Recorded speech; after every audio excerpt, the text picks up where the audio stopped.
நீலகிரி மாவட்டத்தில் சாலையோரங்களில் பூத்துள்ள ஜெகரண்டா மலர்கள் சுற்றுலா பயணிகளை வெகுவாக கவர்ந்து விருந்தளித்து வருகிறது. நீலகிரி மாவட்டத்தில் ஆண்டுதோறும் கோடை காலத்தில் சில பூக்கள் மட்டும் மலரும்.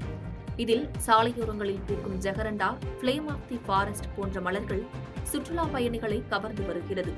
இந்த மலர்கள் ஆண்டுதோறும் மார்ச் மாதம் பூக்க துவங்கி மே மாதம் வரை காணப்படும்.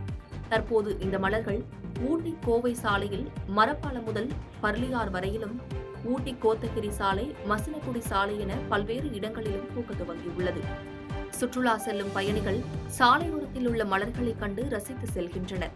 மேலும் இந்த மரங்கள் அருகே நின்று புகைப்படம் எடுத்துக் கொண்டும் செல்கின்றனர்.